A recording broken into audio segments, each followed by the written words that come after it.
get started on stocking your classroom toolkit. Now today we're going to introduce some tips and techniques that hopefully you can use to enhance your classroom experience and the day-to-day interactions you have with your little preschoolers, whether individually or in groups.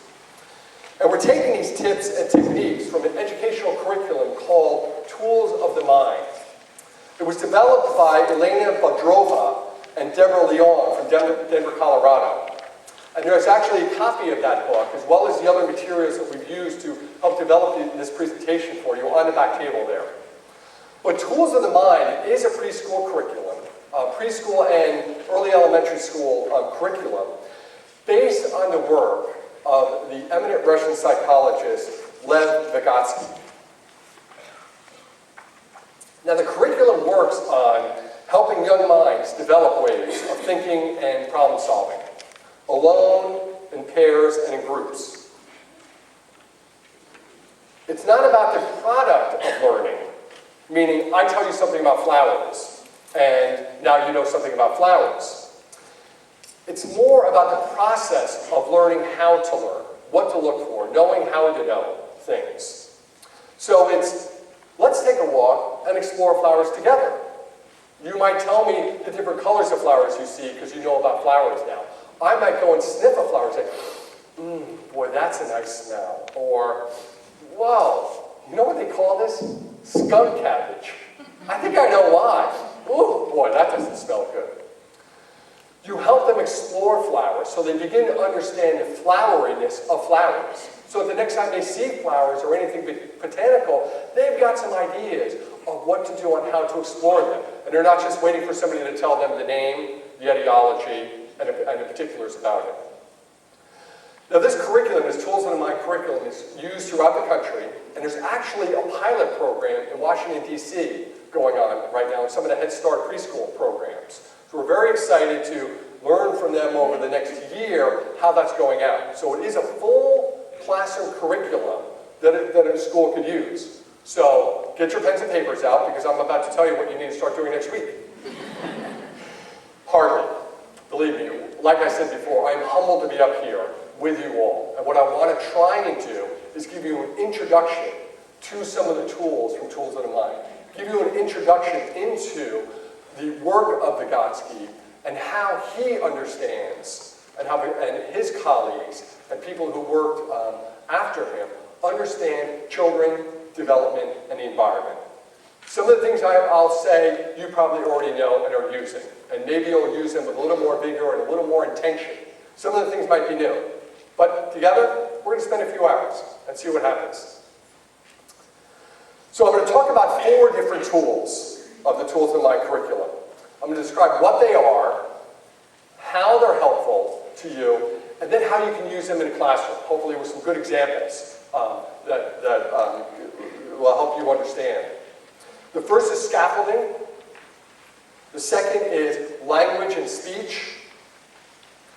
Third is pretend play. And then fourth is going to be using the toolkit, using these tools in the classroom. Now, it's not meant to be an exhaustive, deep dive into each and every one of these tools and exactly how you use them.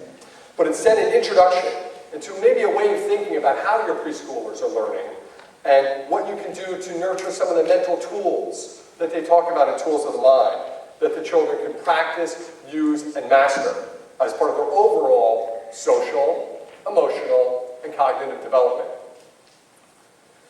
Now, Tools of the Mind is also very helpful for children with developmental challenges. And very often we talk about children with developmental delays or challenges, whether it's social, emotional, or cognitive. In fact, that's what we do, right? But today, we want to take a step back from that. We want to be able to look at the whole forest instead of just an individual tree and give you a sense of how these tools might be used instead of zeroing in on any one child. So in order to understand these tools of the mind and how they're used, it might be a good idea to learn a little bit about Vygotsky and his thinking. Now, it was Lev Vygotsky. He was about the 1930s. He was around and did a lot of his work, and there were many people following him. he stressed some very important ideas about learning and experience and the interconnection of the two. The first is, children construct knowledge. They make it. It isn't given to them as a finished product. An example of that might be, well, I'm a little kid and I start looking at this block. And I look it around and I think, you know, this end, it fits in my mouth. Because most anything fits in my mouth. And even though I'm 3, I'm really kind of tempted to do that. I move it around a little bit, maybe I'm a little bit younger than 3, I move it around a little bit, and then somebody bangs 2 blocks together. Whoa, listen to that sound.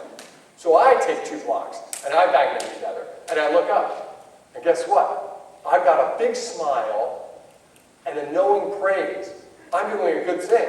So I think, well, if I can do 2 together, what else can I bang? Now I'm banging the table. And I find that, hey, banging metal makes a different sound. And then I bang this glass. That makes a difference. I learned very quickly, banging glass with a block is not good. Because when I looked up, I didn't get a knowing praise. I got a stern, So I stopped. I know right then and there. I constructed that knowledge that banging glass with a block, I shouldn't do. But what other things might I bang together? And then I look, and somebody's putting 2 blocks on top. And another, and I think, I gotta do that. So I copy that, and I try, and I fail, and I try, and I fail, and I try, and I fail. And I do it about 23 times. But you know what happens around 18? I start to realize, you know, where I put the block on top of the other block seems to matter. Because when I put it here, and I put another one on, it doesn't fall down as much.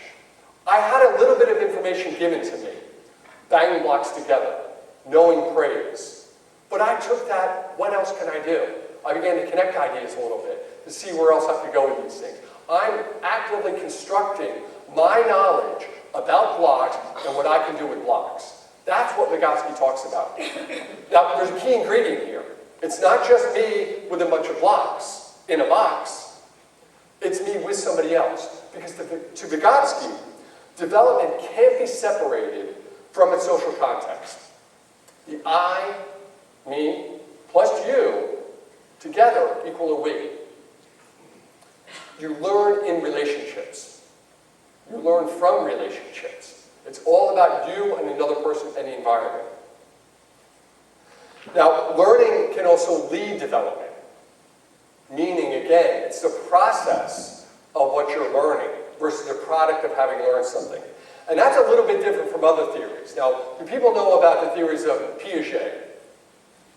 Yeah, all right, we're getting some nods here. Well, Piaget said you get to a developmental stage and then you are ready for knowledge. So you can't do that yet. You're too young. Oh, I see that you're able to do a couple of things. Now I'm ready to teach you how to do something. Vygotsky said, I don't see it that way. I see it differently. I see it more as you develop and mature by learning. You learn how to learn through the process of learning. It's like I'm hungry. I'm really hungry. Not right now, I had a good breakfast before, but I'm hungry, say. And somebody gives me a fish.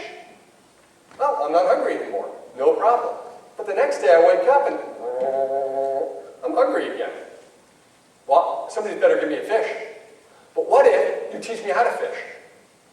Well, now, if I'm ever hungry, I know what to do. I can go fish and catch my own fish. So that's what we mean by learning can lead development. The fourth idea that Vygotsky put forth is that language plays a central role in mental development. It's all about communication, whether it's the nonverbal communication of showing blocks or the verbal communication of the praise. Good job, way to go. I wonder what else can go on those blocks. So language is a powerful tool for development, and we'll talk quite a bit about that in a few minutes. So those are the four ideas that Vygotsky put forth. And it sounds straightforward, right? Makes sense? I mean, kind of the reason why kids are in preschool is to have that relationship with you and with like-minded peers who are a little bit younger and a little bit older, so that they have a chance to learn, to grow, and to get ready to learn. So there's great contribution that Vygotsky makes, and what sets him apart from the other thinkers, is that emphasis on learning within a social context. The shared experience of the world is central to the individual's learning and development. It's who the child is interacting with and what she learns. Because an artist is going to teach you a lot more about art than a plumber might. So who you're interacting with can make a big difference. The amount of praise somebody gives you or doesn't give you can be a telltale sign of, am I on the right track or not? So who it is, who that person is, that experienced guide or like-minded searcher on this road of knowledge. The social circle in which the learning occurs. I'm learning a lot of things at home. I also learn a lot of things at school. I learn a lot of things at church. I learn a lot of things just on my driveway watching the other kids play. But where I learn is going to have a big impact on what I learn. And the society, the culture in which a child is raised. You're going to learn many different things on a farm than you are in a city.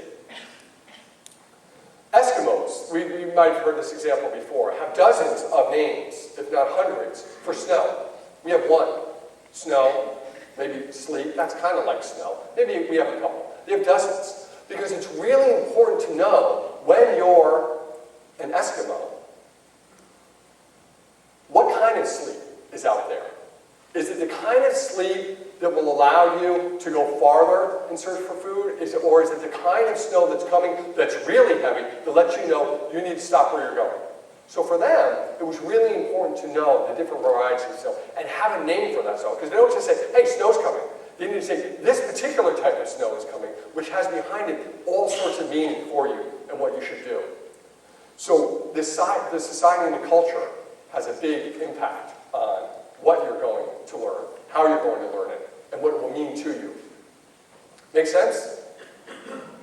All right, so that's a brief introduction into tools of the mind, that curriculum, and the work of Lev Vygotsky, and the emphasis that he places on the person in the environment, the person in the relationship, and how that supports the acquisition of knowledge and learning how to learn and knowing what to know.